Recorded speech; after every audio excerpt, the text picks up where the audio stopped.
Computer science can be pretty daunting for those who don't know what to expect. It's very easy to think that you aren't smart enough or that you don't have what it takes. Well, I just graduated with a computer science degree, so let me break down what it's actually like to go to a 4-year university for computer science. And along the way, I'll give you some tips that I wish I knew when I first started. Being a computer science major can essentially be broken down into two parts: your schoolwork and your personal time. The most effective people utilize both of these times efficiently. With schoolwork, most schools have a general outline of what you should be doing and what you should be taking for your classes each year. And in my case, my timeline looked a little something like this. You can see here that each semester is labeled 1 through 8, and each semester contains several suggested classes to take. Now, this isn't a rigid structure. You can certainly deviate from it if you'd like. For example, in my case, I took a lot of college AP classes from high school, knocking out a bunch of general education classes that I would need to take in my first couple semesters. For me, this left a gap that I can now either leave empty, making my first couple of semesters easier, or I could fill it in with harder classes that I needed to take down the line anyway. As you can see, the classes that you take in the beginning are fairly low-level courses, with most being around the 100 to 200 level range, or general education classes, with it gradually increasing in difficulty as you progress throughout your school career. What this means for you is in the beginning, most of your classes are going to be like any other: your lectures, your reading, your classwork, your homework, and the occasional project.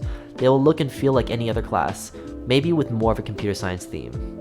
But as you move on from these classes, the scale and scope of your classes will gradually increase to the point where your schoolwork is going to turn mostly into projects, and these projects will be a majority of your grade. For example, you might go from recreating tic-tac-toe in your first year to having to develop a fully functioning mobile app that took you all semester or quarter to create. What you'll find in the beginning is that your schedule is essentially created for you.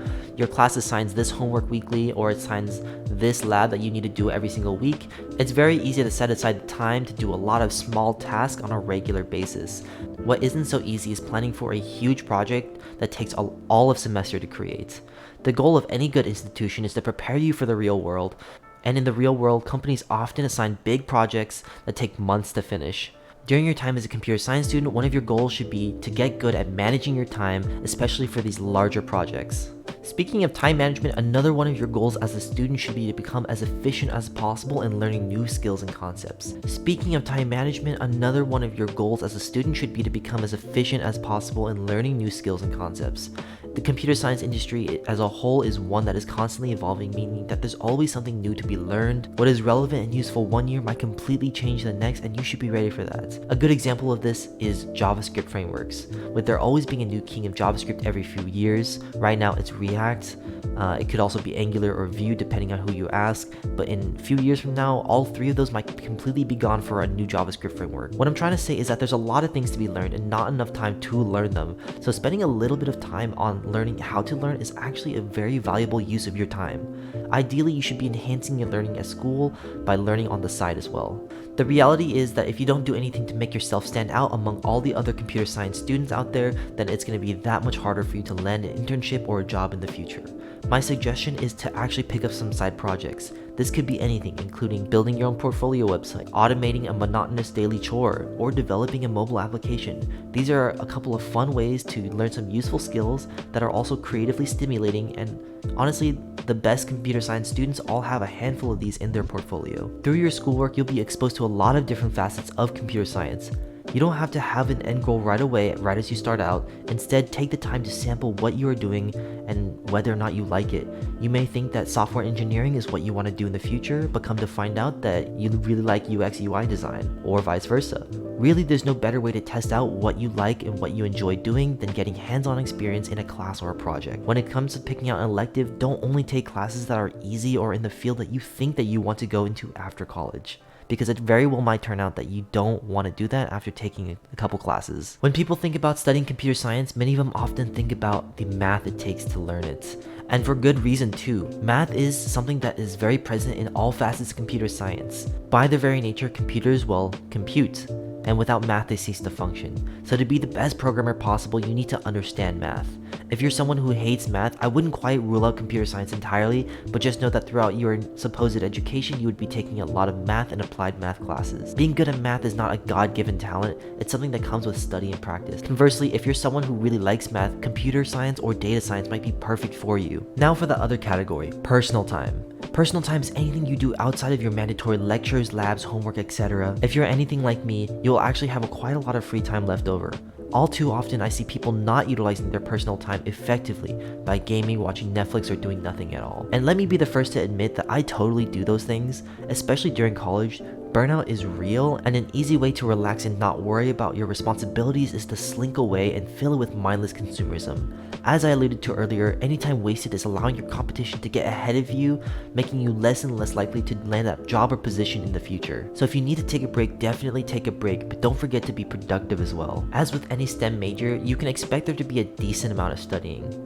Obviously, studying is essential to getting good grades in your classes and passing your exams, but this is no longer high school where you can just forget all of your classes right after you take them. Many of these concepts such as data structures and algorithms will appear all throughout your career as a computer scientist, so they are very valuable to learning by heart. The goal of studying should be to retain this knowledge long after you are awarded your degree and persist into your career, and because this is the case, make sure to spend extra time studying your core computer science concepts. Some advice I don't hear too often from other students and professionals is actually to be social. We all too often think of computer science as the opposite of, say, a business major, who is more often than not social by necessity. Too many people have this idea in their heads that comp sci jobs are ones where you can just sit down, put on your headphones, and not talk to anyone.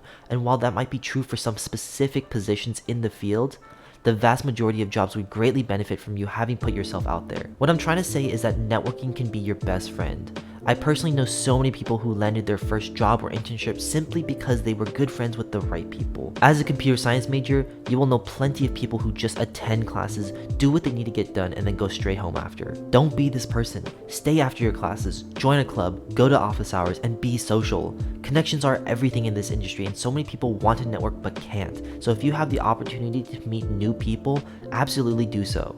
A simple way to do this is to create a LinkedIn profile if you don't have one already. Once you have one, add other people that you meet, especially if they are in your particular field. If you like web development, then connect with other web developers. If you like data science, then connect with other data scientists. Oftentimes, these people have or will work for companies that you also want to work for. And if that's the case, you can totally reach out and ask about their experience at that company or advice on how to get in, giving you the leg up on your competition. And finally, surround yourself with people who have great work ethic. I think this goes without saying, but the people that you work and hang out with shape your habits and behaviors. If you only hang out with people who skip classes and play video games all day, then you will be encouraged to do the same. But if you hang out with grinders and hard workers, then they will motivate you to do the same. I can't stress how important it is. Finding friends that share your productive values will help you out so much in the long term. Computer science is definitely a difficult major, and it helps a lot not to go through it alone. So yeah, that was a short TLDR of what you can expect to encounter as a computer science major. I know I glossed over a lot of things and maybe didn't cover some things, but I tried to cover some maybe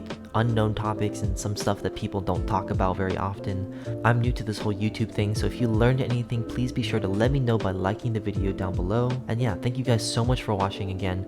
I'll see you guys in the next one.